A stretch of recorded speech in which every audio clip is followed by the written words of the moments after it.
Welcome to Global Byte. Please subscribe and hit the bell icon for more breaking updates. In the frozen north, a new chill has gripped US-Canada relations, casting a long shadow over a partnership that has endured for generations. What was once a seamless connection between neighbors is now marked by tension and uncertainty, as winter's grip seems to echo the diplomatic frost settling in. The icy roads that link the two nations have become more than just a route for travelers and truckers. They are now the battleground for a conflict threatening a vital artery of North American commerce. Every shipment delayed, every truck stop, sends ripples through supply chains that stretch across the continent. The world's longest undefended border, once a symbol of friendship and shared prosperity, is now the front line of a trade dispute that could reshape the very nature of cross-border cooperation.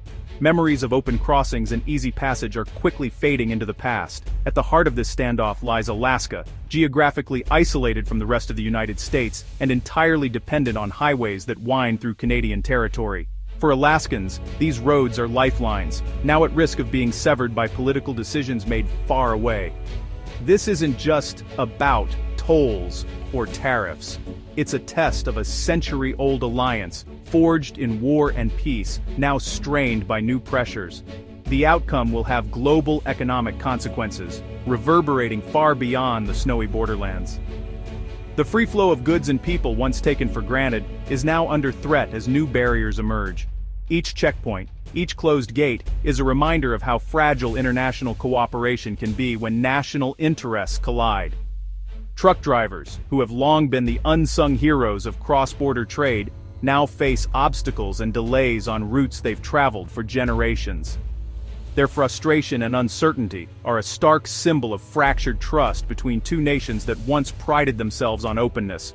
The decisions made in Washington and Ottawa will shape not just Alaska's fate, but the future of international relations in a protectionist era. As leaders debate and negotiate, the stakes grow higher for businesses, families, and communities on both sides of the border. The world is watching. Can this bridge of friendship be repaired, or will it crumble under the weight of political division and economic rivalry? The outcome will set a precedent for how nations resolve disputes in an increasingly interconnected world. Each new toll on the lonely roads of British Columbia marks another crack in the foundation of the post-war global order. As winter deepens, so too does the uncertainty, leaving many to wonder if spring will ever return to the relationship between these two northern neighbors. To grasp today's crisis, we must revisit the history that binds Alaska to the U.S. through Canadian soil.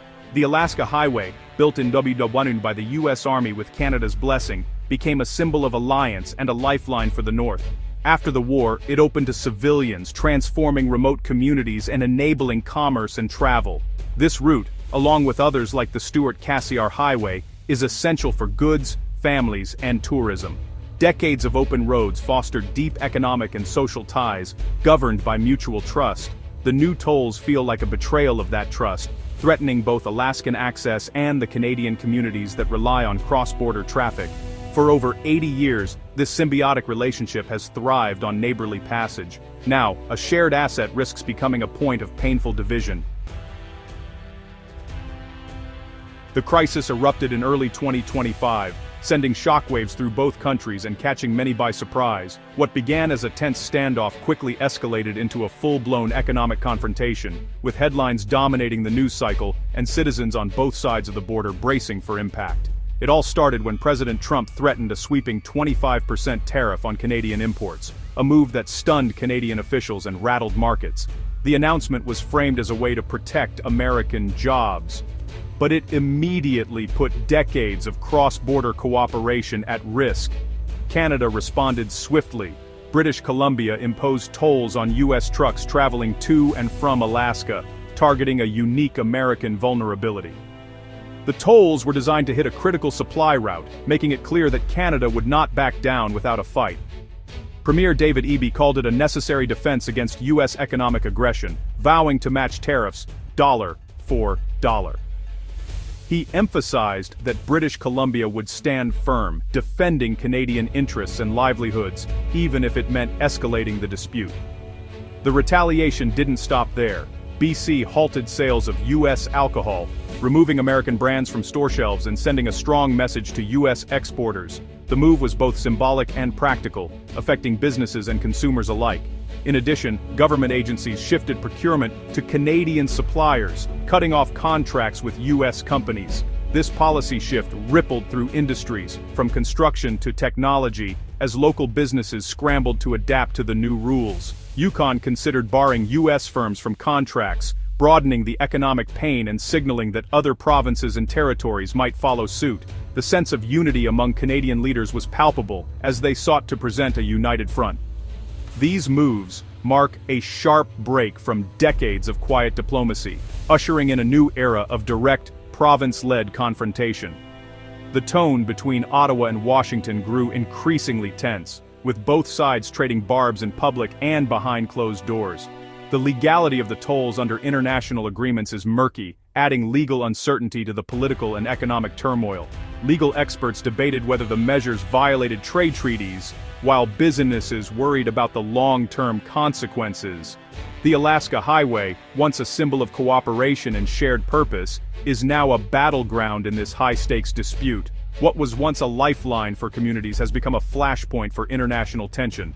The dispute has created a complex web of challenges, redefining North American trade and forcing businesses to rethink supply chains, logistics, and partnerships that had long seemed unbreakable. The stakes are high, and the path forward is anything but clear. Negotiations are tense, and the outcome will shape the economic future of both nations for years to come. The world's most integrated border is now a flashpoint, an uncertain frontier where old alliances are tested, and the next chapter of U.S.-Canada relations is being written in real time. In this moment of heightened tension, the words of political leaders carry as much weight as their policies. Every statement, every press conference, and every carefully chosen phrase is scrutinized by the public and by international observers. The crisis is no longer confined to backroom negotiations. It is unfolding in real time, with leaders shaping the narrative and influencing public sentiment on both sides of the border. President Trump frames the new tariffs as essential for protecting American jobs and industries, rallying his supporters with promises of economic strength. He dismisses Canada's retaliation as exaggerated, insisting that the U.S. will not back down. For Trump, this is not just a trade dispute. It's a test of American resolve and leadership on the world stage. Prime Minister Trudeau, meanwhile, stands firm before the Canadian public. He insists that Canada will not be bullied or intimidated, defending the new tolls as a necessary and direct response to U.S. threats. Trudeau's message is clear: Canada will protect its interests and its dignity, even if it means escalating the conflict. In British Columbia, Premier David Eby describes the tolls as a measured and proportionate answer to the White House's aggressive actions. He emphasizes the need for calm and rational decision-making, urging both sides to consider the long-term consequences for regional economies and communities.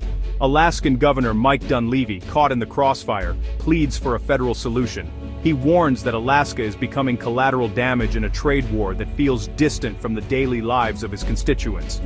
Dunleavy's appeals highlight the real human cost of political brinkmanship as families and businesses face uncertainty.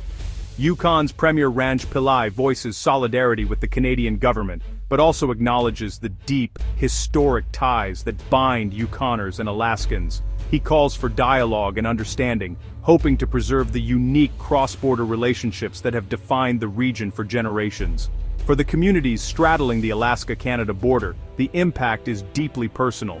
Neighbors who once saw each other as partners now find themselves on opposing sides, separated by decisions made far away in national capitals.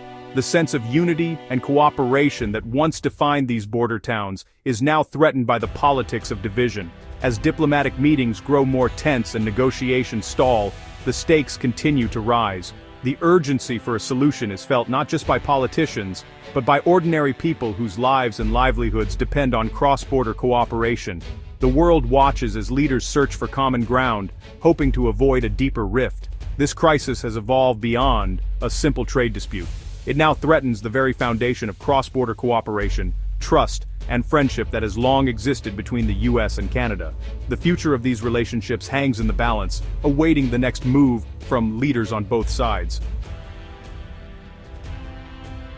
The Canadian tolls hit Alaska's supply chain hard. While most cargo arrives by sea, Trucking routes through Canada are crucial for fresh produce and specialized equipment. The tolls act as a direct tax, raising costs for businesses and families already facing high living expenses. Small businesses and major industries alike feel the squeeze, with higher prices and growing uncertainty. Trucking companies warn of delays and shortages, as alternative routes are limited. Alaska's competitiveness is at risk, with investment and jobs on the line. The economic fallout is real and growing. Beyond highways, Alaska's tourism faces a bigger threat: cruise ships. U.S. law requires foreign-flagged ships to stop in Canada en route to Alaska, giving Canadian ports huge leverage. If Canada restricts docking rights, Alaska's multi-billion-dollar tourism industry could collapse overnight. Memories of pandemic-era shutdowns haunt local businesses who fear a repeat, this time from political conflict. The threat is unspoken but real. BC holds the key to Alaska's summer economy. For now, cruise ships sail under a cloud of uncertainty, their fate tied to fragile diplomacy. The industry is a pawn in a high-stakes game. One wrong move could devastate thousands of Alaskan livelihoods. As trade tensions rise, a parallel dispute over identity and documentation adds to the strain. The Trump administration's rollback of non-binary gender markers on U.S. passports has left transgender and non-binary travelers in limbo. Canada warns its citizens with X-marked passports of possible entry issues at the U.S. border.